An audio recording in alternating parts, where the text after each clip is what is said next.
सबसे पहले आपको निर्णय लेना है कि कितने लोगों को के साथ आपको पूजा करनी है। एक दिन पहले शाम को ही उन सुहागिनों को निमंत्रण दे दें और सुबह उठकर सारी क्रिया से निवृत्त होकर वहाँ जाकर आपको पूजा करना है। वहाँ पर साफ सफाई करके गंगा जल छिड़क लें और संकटा माता के लिए लाल वस्त्र का आसन लगा दें। जब सुहागिन आवें तो सबसे पहले उनके पैरों में महावर लगाएं। 11 मिट्टी की घेरी गाय के गोबर की एक गौरी तैयार कर लें और पान के पत्र पर सजाते हुए गौरी को बीच में रखें। उसके बाद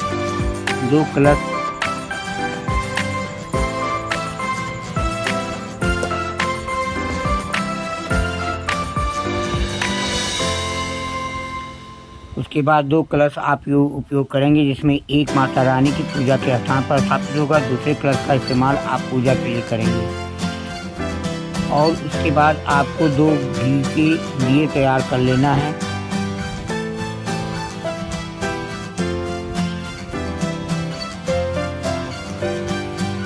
तो ये घी का दीपक कलश के ऊपर जलेगा और दूसरा घी के दीपक से आप अंत में संकटा माता की आरती करेंगे। पूजा सामग्री, तो अब आपके पास फूलमाला हो तो फूलमाला कलश पर चौकी पर चढ़ा दें। उसके बाद सभी मिट्टी की ढेली को गौरी को साथ में कलश को सिंदूर लगाएंगे और बिंदी चढ़ाएंगे। उसके बाद जो संकटा माता पूजा करा रहा है वो सभी औरतों को बिंदी और सिंदूर लगाएंगे। उसके बाद आप गुड़ और घी से अगियार करेंगे। फिर संकटा माता रानी को इलायची, लौंग, पान का बीड़ा चढ़ाएंगे।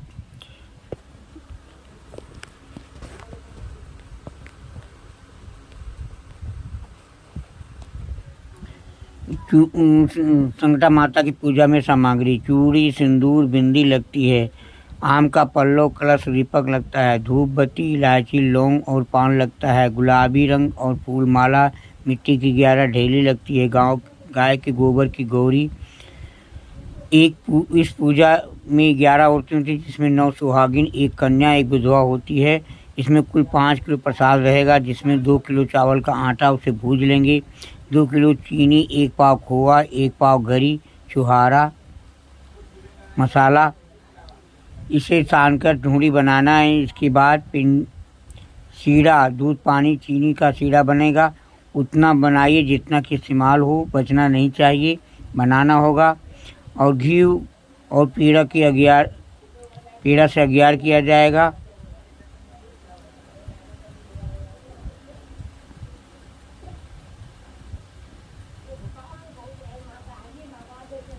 अभी 11 भाग में बांट लें और सारा प्रसाद माता रानी को अर्पित करने के बाद सभी एक एक भाग ले लें।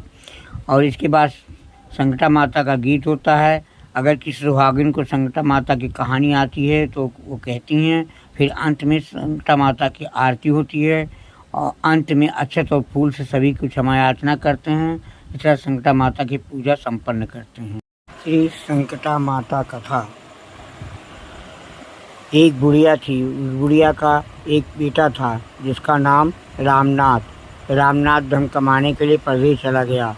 बुढ़िया अपने पुत्र के विदेश जाने के बाद बहुत चिंतित और दुखी रहने लगी, क्योंकि बहू उसे प्रायः नित्य खरी खोटी सुनाया करती थी। इसलिए बुढ़िया प्रतिदिन चिंतित और उदास रहती और घर से बाहर स्थित कुएं पर बैठकर रोया करती थी। बुढ़िया का ये क्रम रोज चलता रहा। एक दिन कुएं से दिए की माँ नामक एक स्त्री निकली और उसने बुढ़िया से पूछा, बूढ़ी माँ, तुम इस तरह बैठकर क्यों रोती हो? तुम्हें किस बात का कष्ट है? तुम मुझे अपना दुख बताओ, मैं तुम्हारे दुख दूर करने का प्रयत्न करूँगी। बुढ़िया ने उस स्त्री का प्रश्न सुनकर कोई भी जवाब नहीं दिया और रोती ही रही। दिए की माँ बार बार ये प्रश्न दोहरा जा रही थी।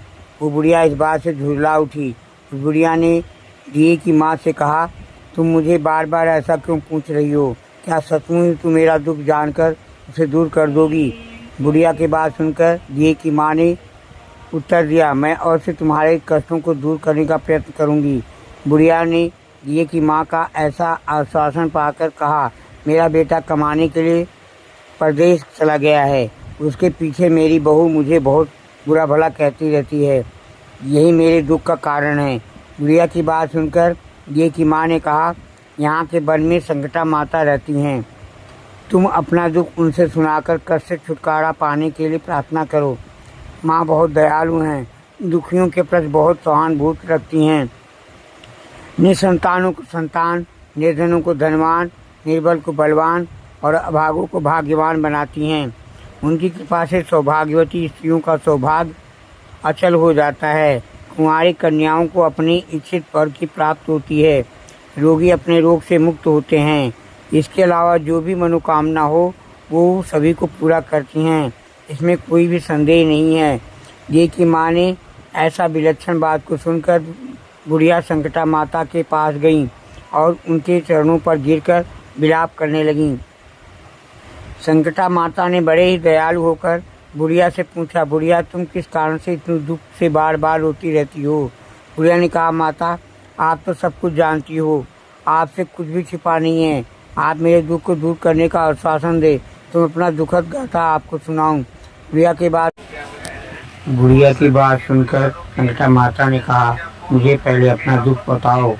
दुखियों का दुख करना ही मेरा काम है। संकटा माता के ऐसे कहने पर बुढ़िया ने कहा, हे माता, मेरा लड़का परदेश चला गया है। उसके घर में न रहने से मेरी बहू मुझे बहुत तरह तरह की सुनाया करती है। उसकी बातें सुनकर मुझे सहन नहीं होती। इसी कारण परेशान होकर मैं बार बार ऐसा करती हूँ। बुढ़िया की इस दर्द भरी कथा को सुनकर संकटा माता ने कहा, तुम घर जाकर मेरे लिए मन्नत मनौती मांगकर मेरी पूजा करो।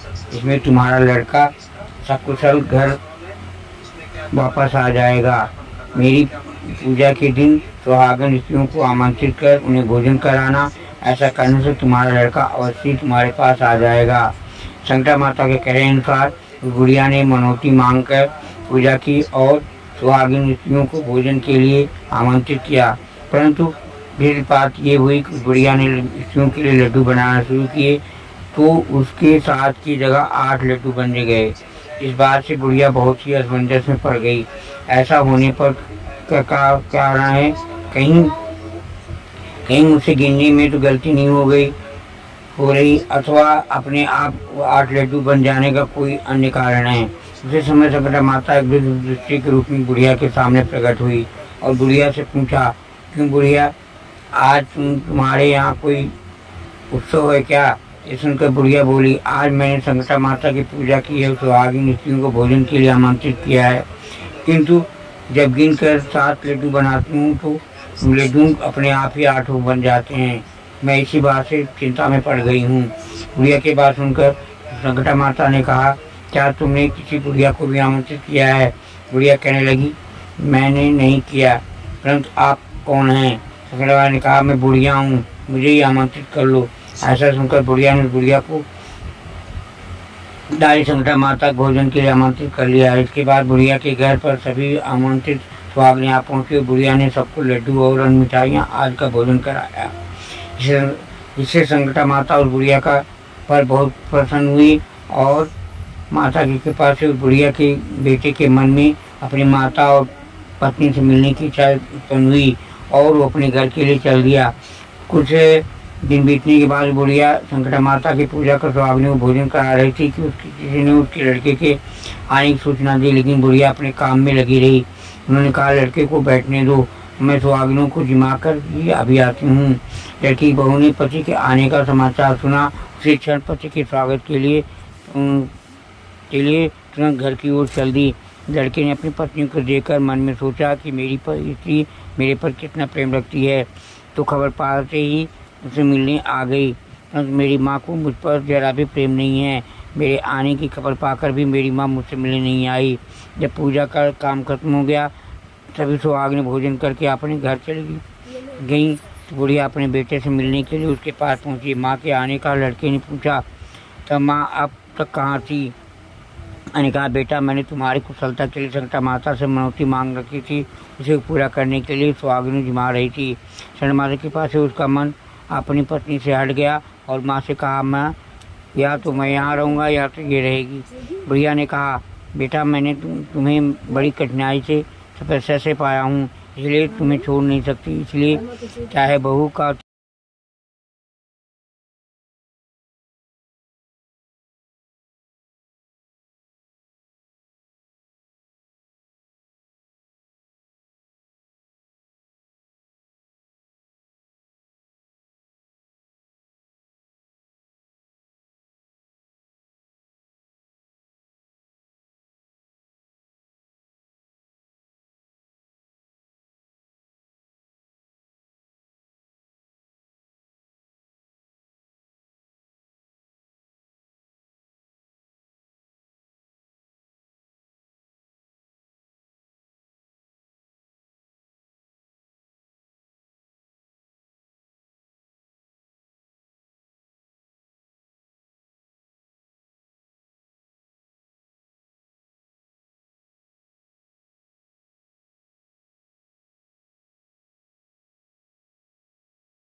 माता का निरादर करने के कारण रानी में भारी संकट आ पड़ा। रामनाथ की बहू के जाते ही उसका राजपाट नष्ट हो गया। ऐसी विपत्ति में पड़कर रानी ने राजा से कहा, ना मालूम वो तुम्हारी धर्म बहन कैसी थी, उसके यहाँ जाते ही सब कुछ नष्ट हो गया। रानी ने राजा से कहा, ज़्यादा समय ये कह गई थी कि मेरे पर कष्ट पड़ा था तब तुम्हारे यहाँ आई, और कदाचित तुम्हारे ऊपर कोई भी कष्ट आए तो मेरे घर चले आए, इसलिए हम लोगों को उसके घर जाना चाहिए। ऐसा विचार कर राजा रानी दोनों ही अपनी बहन के घर गए। वहाँ जाकर रानी ने कहा, बहन तुम्हारे जाते ही ऐसा क्या हो गया कि हमारी सारी संपत्ति नष्ट हो गई, लोग बहुत परेशानी में पड़े हुए हैं। रानी की बात सुनकर रामनाथ की स्त्री ने कहा, बहन मैं तो कुछ नहीं जानती, मेरी तो सब करता धरता संकटा माता है, इसके अतिरिक्त कोई दूसरा नहीं, इसलिए मेरी राय में तुम संकटा माता से अपने भूलों के लिए क्षमा प्रार्थना करो, उन्हीं की मान मनौती से तुम्हारा सब काम बन जाएगा, तुम्हारे सारे बिगड़े काम अपने आप सुधर जाएंगी। रामनाथ की स्त्री की बातें सुनकर रानी ने श्रद्धापूर्वक भक्ति माता का व्रत किया और सुहागनों की जिमा कर अनजाने में हुई अपनी भूल का संकटा माता से बार बार क्षमा मांगी। रानी के ऐसा करते ही संकटा माता प्रसन्न हो गई और रात में रानी को सपने में कहा, तुम दोनों पति अपने महल को चले जाओ, वहाँ जाकर मेरी पूजा करना, मेरे नियमित सुहागिनों को जिमाना, ऐसा करने से तुम्हारा गया हुआ राजपाट तुम्हें दोबारा मिल जाएगा। सुबह होते ही रानी ने अपने सपने की बात राजा को बताई। रानी की बात सुनकर राजा ने उसी क्षण रानी को साथ लेकर अपने महल की ओर चल दिया। महल में आने के बाद राजा रानी संकटा माता के कहे अनुसार पूर्ण भक्ति भाव से माता संकटा की पूजा की और सुहागिनों को भोजन कराया। ऐसा करने से उनका बिगड़ा हुआ सारा समय सुधर गया और सारा राजपाट उन्हें मिल गया और पहले की तरह राज को भोगने लगे। बोलो संकटा माता की जय। जय जय संकटा भवानी, करहूँ आरती तेरी, शरण पड़ी हूँ तेरी माता, अर्ज सुनहूँ अब मेरी। नहीं को तुम समान जगदाता, सुर नर मुनि सब तेरी, कष्ट निवारण करहूँ हमारा, लाऊँ तनिक न देरी।